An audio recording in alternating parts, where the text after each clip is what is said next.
नमस्कार विद्यार्थी मित्रांनो, दर्पण अकॅडमीच्या आपल्या युट्यूब चॅनलवर मी तुम्हा सर्वांचं पुन्हा एकदा मनापासून स्वागत करतो। आज आपल्याला स्केलर क्वांटिटीज कशाला म्हणायचं आणि व्हेक्टर क्वांटिटीज कशाला म्हणायचं हे थोडक्यामध्ये समजून घ्यायचं आहे। बघा, शेवटपर्यंत व्हिडिओ बघा, हे तुम्हाला पाठ करत बसायची गरज पडणार नाही। हा खूप सोपा कन्सेप्ट आहे। तुम्ही पाठांतर करून काय करता, हे सगळं एकदा पाठ करता आणि विसरून जाता, मग तुम्हाला ऍक्च्युअल मध्ये हे काय आहे कळतच नाही। बघा, मराठीमध्ये आपण स्केलर क्वांटिटीजला काय म्हणलेलं आहे, अदिश राशी, आणि वेक्टर क्वांटिटीजला मराठीमध्ये काय म्हणलेलं आहे, सदिश राशी। ह्यांच्या शब्दांमध्येच उत्तर दिलेले आहेत। बघा ते कशा पद्धतीनं, अदिश ह्या श ला काना लावा, इकडं सदिश ह्या श ला काना लावा।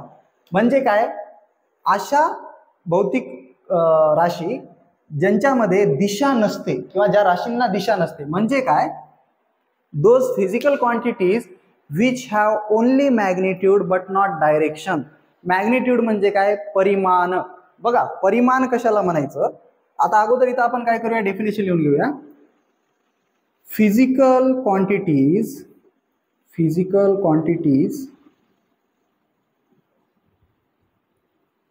which have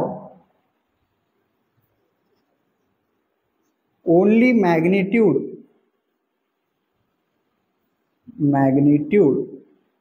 but not direction. काय म्हणलेलं आहे बघा, अशा फिजिकल क्वांटिटी ज्यांना फक्त मॅग्निट्यूड आहे आणि काय नाही, डायरेक्शन नाही। ते आपण मराठीमध्ये पण बघितलेलं आहे, दिशा नसलेले। मग इकडे काय म्हणणार, फिजिकल क्वांटिटीज विच हॅव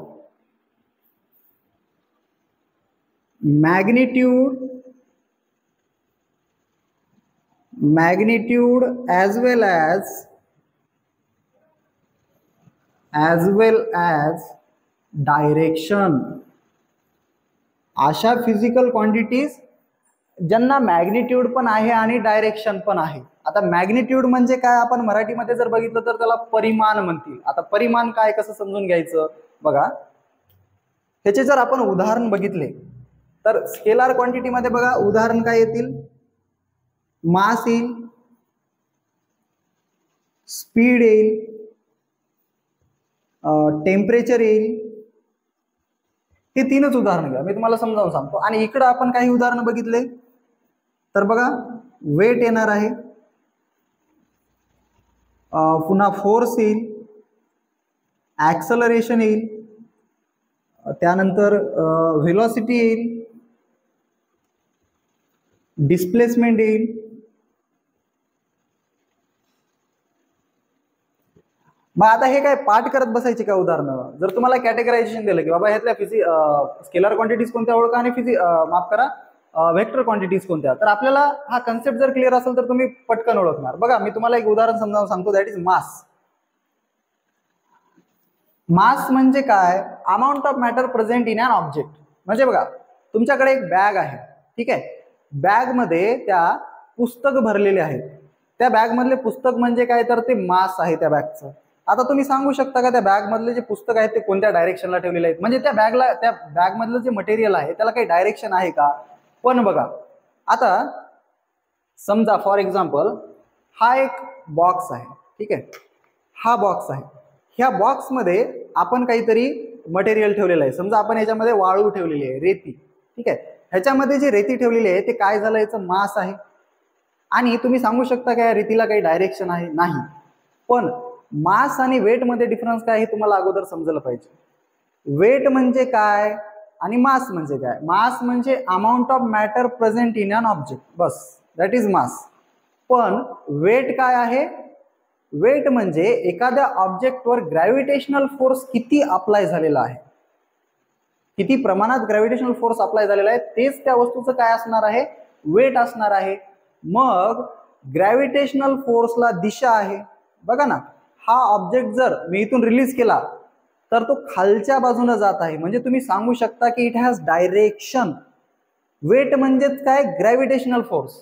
मग हा ऑब्जेक्ट खालच्या दिशेनं जात आहे, बघा दिशा येत आहे, म्हणजे वेटला काय म्हणणार तुम्ही, it is a vector quantity.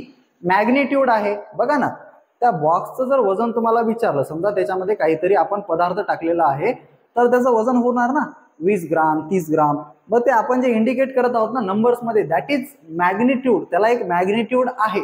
मग मॅग्निट्यूड इकडं पण आहे मासला सुद्धा मॅग्निट्यूड आहे. ह्याचं मास जे आहे ते म्हणजे काय आहे, त्याचं मॅग्निट्यूड. आता मास तुम्ही कशामध्ये तरी डिफाईन करणार ना, मास पण किलोग्राम मध्ये दाखवणार, वेट पण किलोग्राम मध्ये दाखवणार. मग इकडं मास किलोग्राम मध्ये जे दाखवलेलं आहे म्हणजे तुम्ही त्याच्यासमोर काहीतरी डिजिट्स लावलेत ना, तर ते काय आहे त्याचं मॅग्निट्यूड. म्हणजे मॅग्निट्यूड इकडं पण आहे आणि मॅग्निट्यूड इकडं पण आहे. दुसरी क्वांटिटी जर घेतली तुम्ही स्पीड, ठीक आहे, तर स्पीड पण तुम्ही मॅग्निट्यूड मध्ये सांगणार, एवढी स्पीड आहे 20 किलोमीटर पर सेकंद किंवा 20 kilometre per hour, sorry second नाही 20 किलोमीटर पर आवर किंवा 20 मीटर पर सेकंद.